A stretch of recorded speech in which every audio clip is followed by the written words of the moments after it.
So, um, usually when you look at a medical diagnosis, there's this fundamental expectation of preservation. Right. A drive to fix the underlying system. Exactly. Mm. Like you look at a patient with a mild infection and the doctor prescribes antibiotics or maybe some targeted Yeah. rest. The goal is to isolate the problem, um, eliminate the pathogen, and ultimately save the patient. Yeah, it makes sense. I mean, it is a logical, constructive process. It is, but I want you to imagine a completely different scenario for a second. Okay.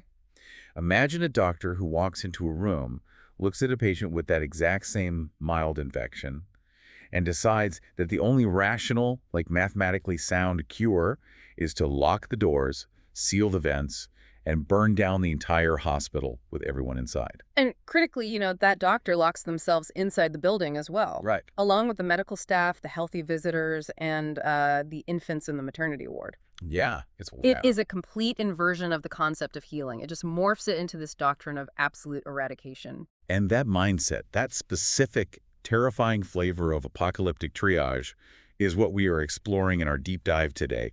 Welcome in, everyone. Glad to be here for this one. It's a dark topic. It really is. Today we are looking at a faction known as the Purge. Sometimes they're referred to as the architects of cosmic extinction. Which is a heavy title. Very heavy. And, when we usually analyze conflict in this setting, we are dealing with competing tangible interests. Right. Traditional warfare. Yeah, like somebody wants a resource-rich planet, or somebody wants control of a strategic warp route. Or maybe there is a deep-seated political vendetta or some theological crusade designed to convert the masses. Exactly. But this isn't a standard analysis of an antagonist. Yeah. We aren't looking at normal bad guys today. Not at all. I mean, if you approach the Purge expecting conventional warfare or, traditional geopolitical motivations, you are going to misinterpret their entire threat profile. Because they don't want any of that stuff. No, we are not analyzing a rogue military faction trying to carve out a fiefdom. We are dissecting an ideology. A deeply terrifying one. Oh, absolutely. It's an ideology built on a foundation of genocidal conviction and applied biological warfare. I mean, they have stripped away all the usual motivations for existence. Right, because even the most tyrannical warlord usually wants something physical. Sure. Like Abaddon wants Terra. Huron wants an empire. They want people to subjugate or infrastructure to exploit. Or at the very least, they want the visceral satisfaction of revenge. Exactly. But the Purge doesn't want your land. They don't want your planetary tithes. No, they don't. They are nihilistic harbingers of a very specific kind of silence. Their core foundational belief is that all lifelike, every single living, breathing, thinking organism is a corrupting plague on the universe. And that framing is so essential for you, the listener, to really grasp the sheer scale of their hostility. It's hard to wrap your head around at first. It is. Because when a group is driven by extreme nihilism in this context, it means they assign a negative value to existence itself. Wow, a negative value. Yeah. They look at the bustling, chaotic, vibrant hive cities or the complex ecosystems of an alien world, and they don't see potential. They don't see beauty. They don't even see a resource to be harvested. Right. They see a terminal, rotting disease.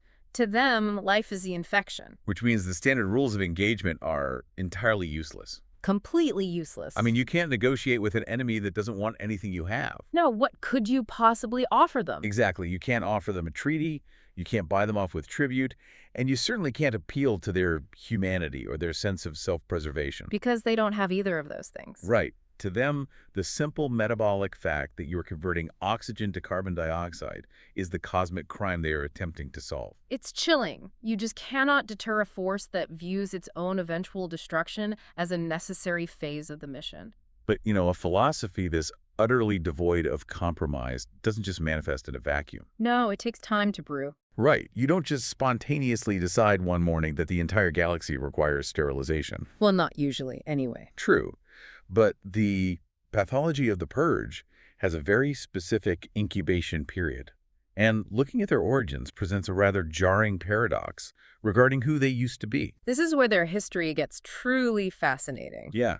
So they emerged into the historical record in the late 36th millennium. Right.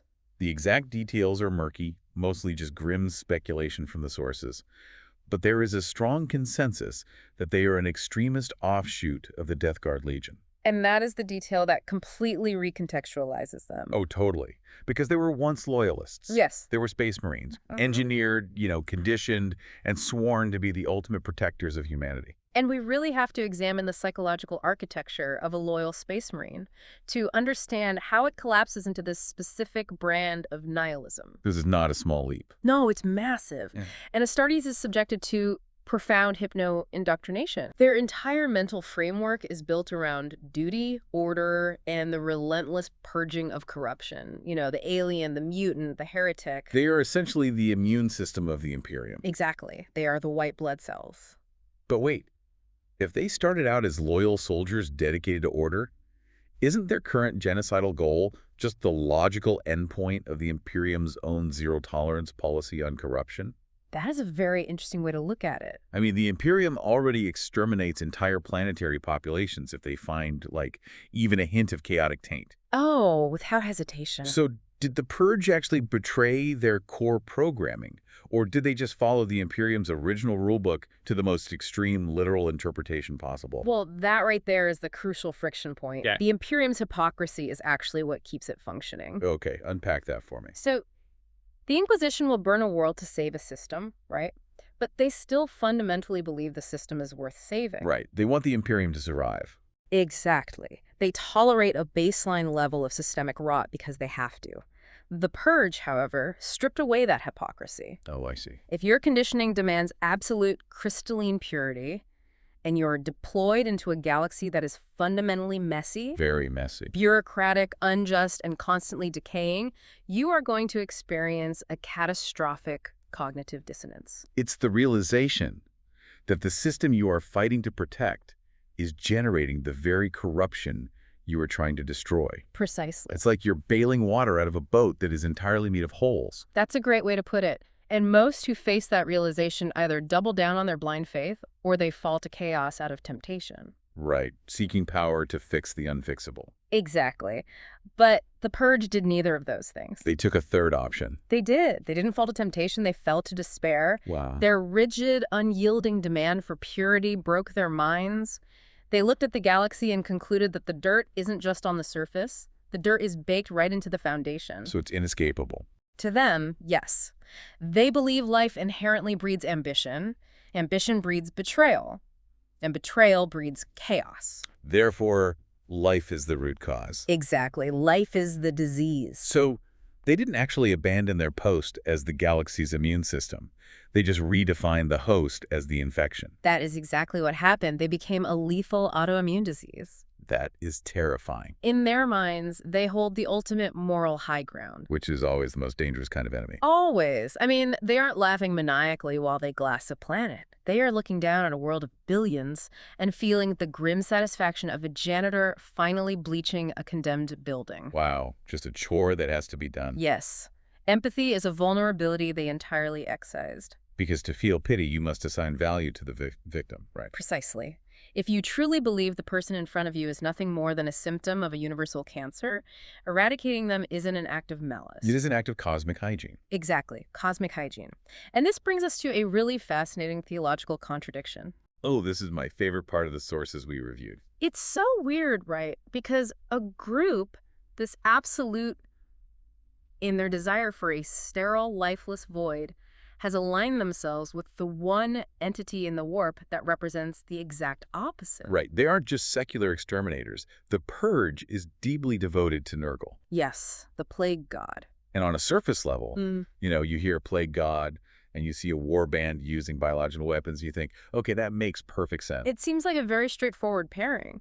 But when you actually dig into the theology of Nurgle, it completely contradicts the Purge's ultimate goal. It really does. Because Nurgle isn't about sterile death. No, not at all. Nurgle represents the grand, inescapable cycle of existence. Right. Life, decay, death, and rebirth. A rotting corpse in Nurgle's paradigm isn't an end state. It is a fertile environment for bacteria, fungi, and scavengers. It's a party. Basically, yeah. It is a chaotic, churning soup of microscopic vitality.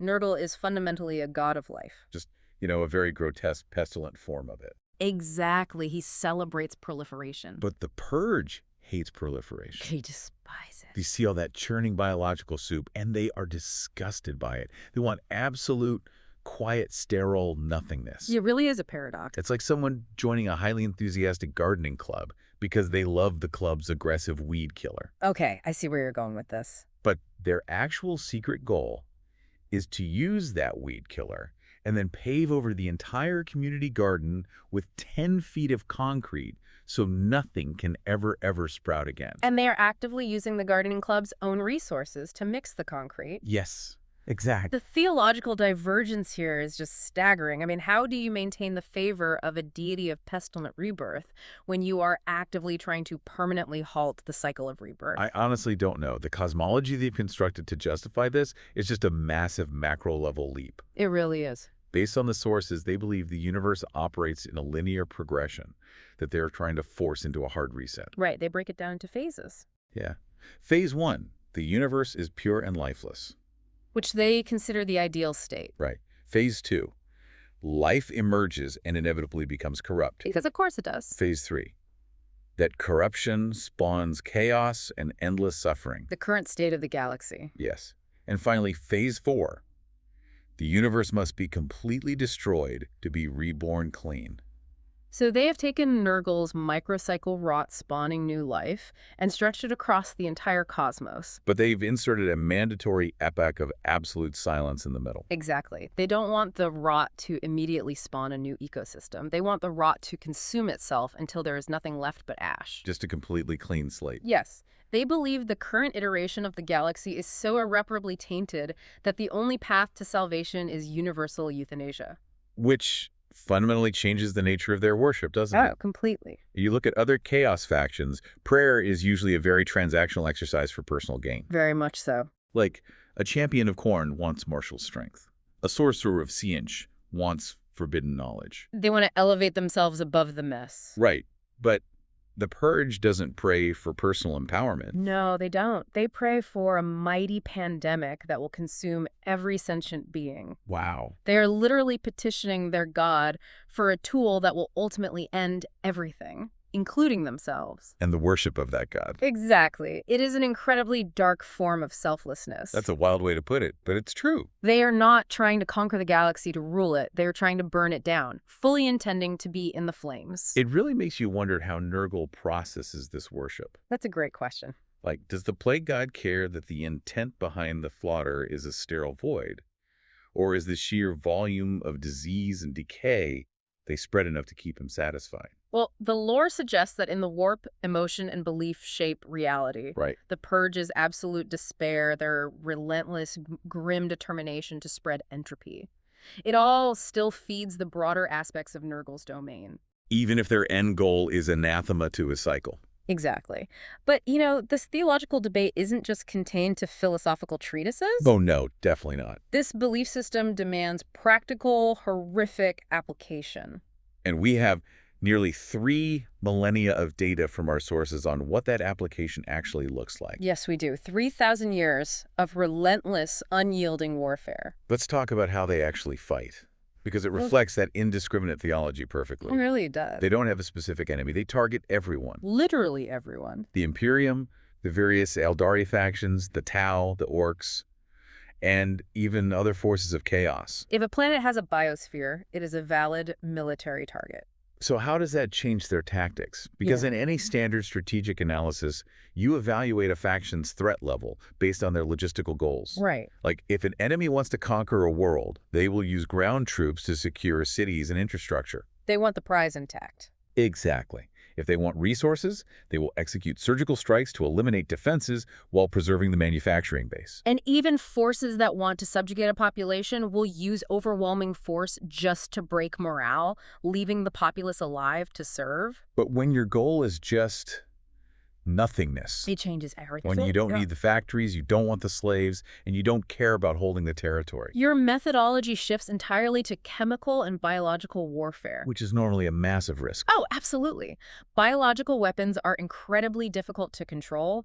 They are indiscriminate, they mutate, they can easily blow back on the user. Right. Most factions only use them as a last resort or as a sheer terror tactic. But for the Purge, it is standard operating procedure. Just everyday business for them. Yeah, they don't need to engage in prolonged siege warfare. They just need to achieve atmospheric dominance long enough to seed the clouds with necrotic phages, defoliants, and rad cleansers. The logistics of defending against that are just a total nightmare for a Okay. planetary governor. How do you even prepare? You can't. I mean, you spend generations building massive fortress walls, training billions of guardsmen, setting up anti-orbital defense lasers. Right, you get ready for a traditional invasion. And then the Purge arrives in orbit. They don't demand a surrender. They don't broadcast chaotic propaganda. They just drop a payload of viral bombs into the upper atmosphere and wait. The creeping death. The texts note that where they attack, famine and pestilence follow, leaving entire worlds in ruins. It isn't just about killing the population, though. No. No, it is about destroying the planetary ecosystem so that the world can never support life again. Oh, wow. The sheer efficiency of it is chilling. They are systematically turning vibrant worlds into dead rocks. But this brings up a massive operational blind spot. What's that? Well, if their ultimate goal is the total extermination of all sentient life, Yeah. and they're using biological agents to achieve it, how do they navigate their own continued existence in the interim? Oh, I see what you mean. Every time they sterilize a planet, they are still standing there breathing. Do they view themselves as a necessary evil? Are they planning to be the last ones standing and then just turn the lights out on themselves? It's a great observation. The psychology of the nihilist fanatic requires a very specific rationalization to avoid, immediate self-termination. Right. We can extrapolate from their operational history that they view themselves as the ultimate martyrs. Martyrs, okay. They are the instruments of the cosmic reset. Think of them as the scrub brush. The scrub brush. Yeah. You use the scrub brush to clean the floor, and once the floor is entirely spotless, what do? You throw the scrub brush into the incinerator. Okay, that makes weird, twisted sense. So they are fully prepared, even eager to die. Yes. But only after the mission is complete. Exactly. Until that absolute zero state is reached, they consider themselves the only justified living organisms in the galaxy. Strictly because they are the mechanism of the galaxy's suicide. Precisely. And this absolute detachment from self-preservation makes them a nearly insurmountable tactical problem. I can imagine. I mean, how do you break the morale of an army that actively welcomes death but refuses to die until they have killed you first? You can't. Right. They cannot be routed. They cannot be intimidated by a show of force. And most importantly, based on our sources, they play by absolutely no one's rules. Well, yes. A reality that was violently demonstrated during a massive military campaign detailed in the records. The Black Crusade incident? Yes.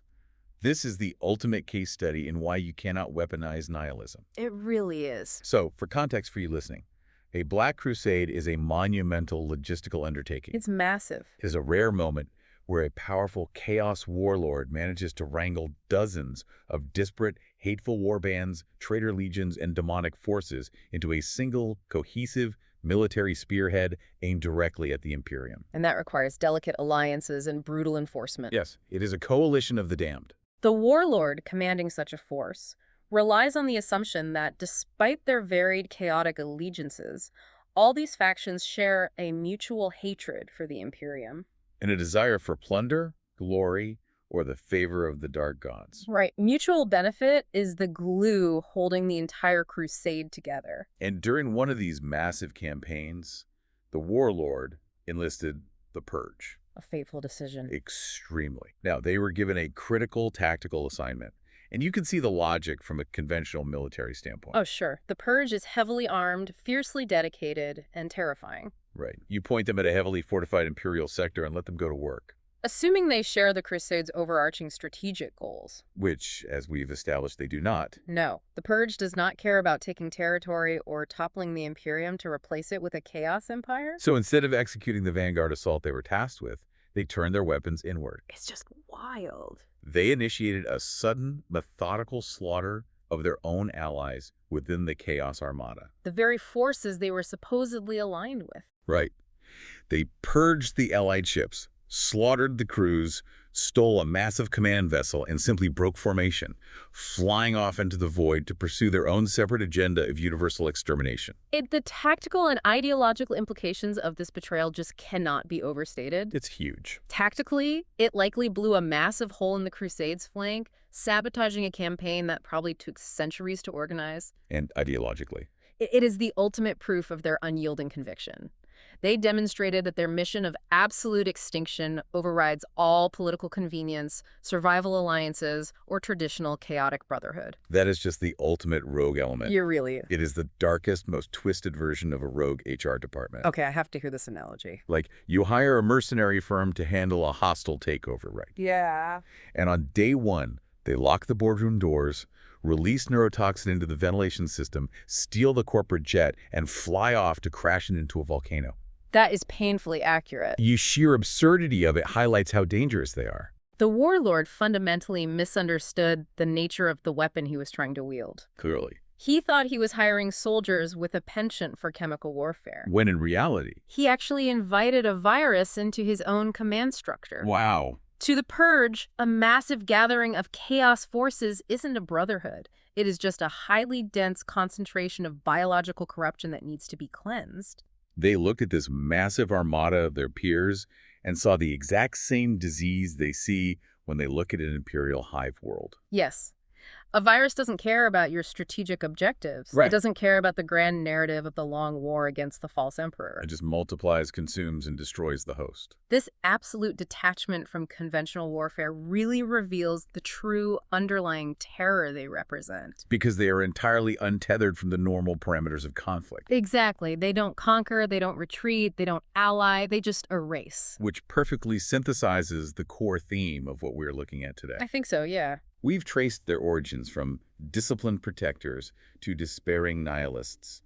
We've explored the bizarre theological paradox of using a god of life to achieve absolute death. We've looked at the grim logistics of their biological warfare. Yeah. And their absolute refusal to adhere to even the most basic alliances. The historical records summarize this perfectly by stating that the Purge embodies nihilistic despair. Yeah. They are not merely warriors fighting for a cause, they are architects of the apocalypse. And that terminology, architects, is vital. Why is that? Because an architect doesn't just swing a sledgehammer blindly, you know? Yeah, they have a plan. Exactly. An architect has a blueprint. They have a highly specific mathematical vision for what the empty space will look like once the demolition is complete. But the Purge's blueprint is just a completely blank page. Exactly. Contrast that with almost any other destructive force in history, or fiction, really. Right. The most brutal tyrants destroy because they want to rebuild in their own image. Or they destroy out of anger, out of vengeance. Or out of a desperate need to hoard resources. There is a heat to their violence, like a passion. Even if it's an evil passion, it is recognizable. Right. It is a human, or at least a sentient emotion. Yes. But the Purge operates on the chilling clinical belief that salvation is extinction. There is no passion in sterilization. None at all. It is an industrial process. They represent an ideological virus, the belief that existence itself is the ultimate error. And the greatest threat they pose isn't just the physical destruction they cause. It's the psychological horror they inflict upon the galaxy. Think about the mindset of a soldier stationed on a planetary defense line. Okay. If you are fighting a conventional war, you know why the enemy is shooting at you. They want your land. They want your resources. Sure. You are fighting to protect your home, your family, your way of life. You can anchor your courage to those tangible things. You have a reason to stand your ground. But how do you comprehend an enemy like the Purge? You really can't. You are facing a force that looks at your entire civilization, your history, your children, and thinks, this was a terrible, cosmic clerical error, and I am simply here to correct it. It strikes at the very foundation of morale and meaning. It really does. How do you mount a defense against an enemy who genuinely believes they are doing you a favor by dissolving your lungs with a phosphine weapon? It induces a profound psychological paralysis. Because if the enemy's logic is that absolute, that devoid of malice, and yet so completely dedicated to your eradication, it can infect the minds of the defenders. That is the weaponization of despair. Beautifully said. It's like trying to win a debate with a black hole. Yeah. You can't out-argue the gravity, you just get crushed by the weight And of it. completely reframes what makes a faction truly terrifying. It's not the caliber of their guns, No? it's not the thickness of their power armor, or the virulence of their custom-made plagues. It's the fact that they cannot be reasoned with, because to them, your very heartbeat is the crime they are mandated to stop. And they have 3 millennia of uninterrupted practice at stopping it. So, stepping back to look at the macro picture of our deep dive today. Let's summarize. We started with a group of loyal protectors who looked at an infinitely complex, inherently flawed universe and allowed their rigid demand for purity to drive them into a catastrophic psychological collapse. They transform themselves into a self-appointed galactic execution squad. Right, adopting a highly contradictory worship of a plague god just to facilitate a sterile, lifeless cosmos. They have spent thousands of years indiscriminately glassing planets with chemical and biological weapons, Turning on their own chaotic allies without a second thought. entirely driven by the clinical conviction that life itself is a mistake that requires erasing. It is a staggering amount of bleak philosophy to process. It really is. But before we conclude, there is a lingering, massive paradox embedded in their own theology that I think is worth analyzing for the listener. Oh, let's hear it. So, the Purge believes in a cyclical existence. Right. Their cosmology, as we discussed, dictates that the universe must be completely destroyed in order to be reborn clean. Right. The cosmic hard reset. But if we follow the logic of a cycle to its natural conclusion, what happens if they actually win? We mean? If they actually succeed in exterminating all sentient life, if they deploy the ultimate pandemic, burn the entire galaxy down to bedrock, and achieve that perfect, sterile, clean rebirth, doesn't that fundamentally guarantee that life will eventually spark and start again? Oh, wow. Because a clean universe is exactly what spawned life the first time. Exactly. And if life starts again, the messiness starts again. The ambition, the flaw, the corruption. It all returns, Mhm. which means their 3,000-year-long genocidal crusade for ultimate finality isn't actually a solution at all. Oh, man. It might just be the reset button for an infinite, inescapable loop of suffering. They aren't ending the cycle. They're just aggressively turning the crank to start it over. They are burning down the hospital, completely unaware that once the ashes cool, the universe is just going to build a new hospital in the exact same spot. And the entire infection begins anew. It is the myth of Sisyphus, but with galactic genocide. It really is. That is an incredibly heavy, fascinating paradox to leave off on. Thank you for joining us as we mapped out the architecture of cosmic extinction. It was a pleasure as always. We dug into some deeply unsettling philosophy today, but understanding the extremes is how we make sense of the wider conflicts in the galaxy. Keep questioning the fundamental logic of the factions around you. Always look for the paradox in the dogma, and we will catch you on the next deep dive.